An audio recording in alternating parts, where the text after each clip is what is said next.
What you're about to hear is a story that defies every logical explanation. In November of 1930, a seasoned fur trapper named Joe LaBelle was making his way across the frozen Canadian wilderness when he stumbled upon something that would haunt him for the rest of his life.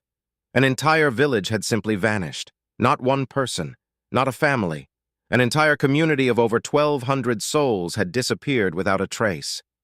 Lake Angikuni sits in the remote Kivalik region of what is now Nunavut, hundreds of miles from the nearest settlement. The lake itself stretches over 300 square kilometers of pristine Arctic wilderness, surrounded by endless tundra that can reach temperatures of minus 40 degrees Fahrenheit. For generations, this had been home to a thriving Inuit community that had survived and prospered in one of Earth's most unforgiving environments. Joe LaBelle knew this village well. He had been trading with these people for years, exchanging manufactured goods for furs and other Arctic provisions. The community was led by experienced hunters and elders who had intimate knowledge of the land passed down through countless generations. These were not people who would abandon their homes lightly, and they certainly weren't people who would disappear without leaving some indication of where they had gone. As LaBelle approached the village that November day, something felt wrong. The usual sounds were missing. No dogs barking, no children playing, no smoke rising from the traditional heating fires that would normally be burning constantly during the harsh Arctic winter. What he found when he entered the settlement would challenge everything investigators thought they knew about missing persons cases. The scene was eerily preserved, as if the entire population had simply evaporated mid-activity. Cooking pots still hung over cold fire pits, some containing food that had long since frozen solid. Personal belongings were scattered throughout the dwellings exactly as they had been left. Kayaks and other watercraft remained properly stored, indicating this was not a planned seasonal migration. Most disturbing of all, the community's sled dogs were found dead, still tethered to their posts, having apparently starved to death while waiting for masters who would never return. LaBelle immediately recognized that this was no ordinary abandonment.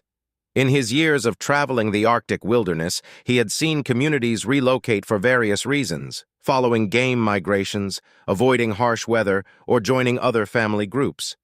But those departures always involved taking essential supplies, freeing the dogs, and leaving some indication of their intended destination. This was different.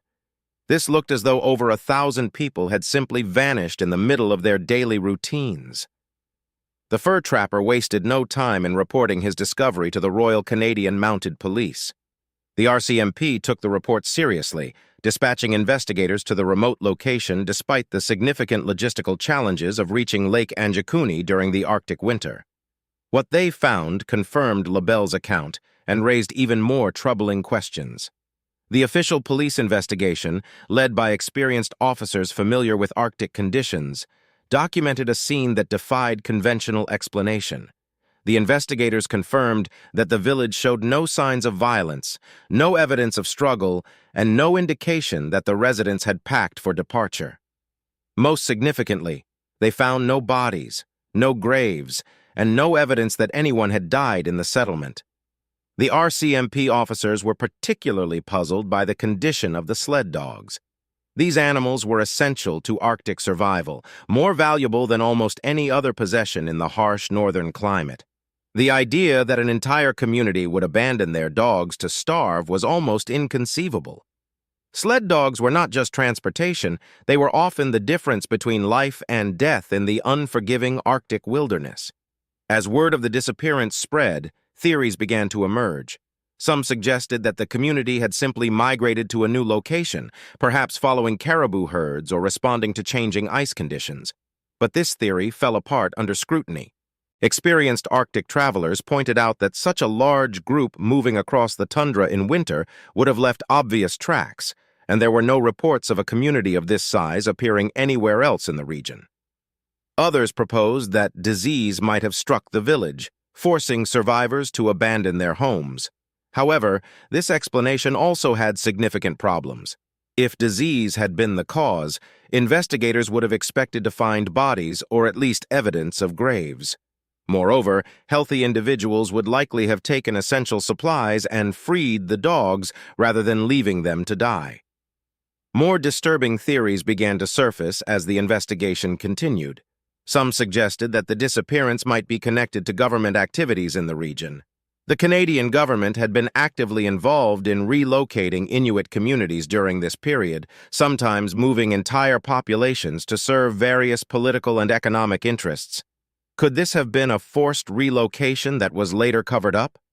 This theory gained some credence when researchers discovered that government records from the period were incomplete, with several documents related to Arctic communities mysteriously missing or heavily redacted. However, even forced government relocation wouldn't explain the scene LaBelle had discovered. Official relocations, however poorly planned, typically involved some advance notice and basic preparation. As months passed without any sign of the missing people, the case took on an almost supernatural quality in the public imagination. The story spread through newspapers across Canada and beyond, capturing the attention of people fascinated by unexplained mysteries. The remote location and extreme circumstances made verification difficult, allowing various embellished versions of the story to circulate. Some accounts claimed that the missing people numbered in the thousands, while others suggested that strange lights had been seen in the sky around the time of the disappearance. These elaborations, while dramatic, obscured the core mystery that investigators were trying to solve. Where had over 1,200 people gone, and why had they left behind everything necessary for survival in the Arctic? The investigation faced significant challenges from the beginning. The remote location meant that evidence collection was difficult and expensive. Weather conditions limited the time investigators could spend at the site. Perhaps most importantly, the lack of written records from the community itself meant that investigators had no baseline information about the residents, their normal patterns, or their social structure. What investigators did know painted a picture of a well-established, stable community. The village showed signs of permanent habitation, with substantial structures designed to withstand Arctic conditions.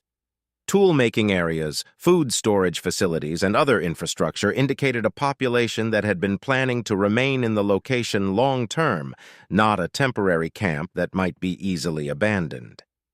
As the case grew cold, various researchers and investigators continued to examine the available evidence. Some focused on the possibility that the disappearance had been misreported or exaggerated, suggesting that the community might have been smaller than initially claimed or that some residents had been away from the village when LaBelle arrived. However, these explanations still couldn't account for the fundamental questions raised by the physical evidence. Even if the numbers had been inflated, why would any Arctic community abandon their dogs to starve? Why would they leave essential survival equipment behind? Why would they depart in the middle of winter without any apparent preparation? Decades later, the Lake Angikuni case remains one of Canada's most puzzling missing persons investigations. Modern researchers have suggested various explanations, from mass migration triggered by changing environmental conditions to government actions that were never properly documented. Some have questioned whether the disappearance occurred exactly as reported, noting that details may have been altered or embellished over the years, yet the core mystery persists.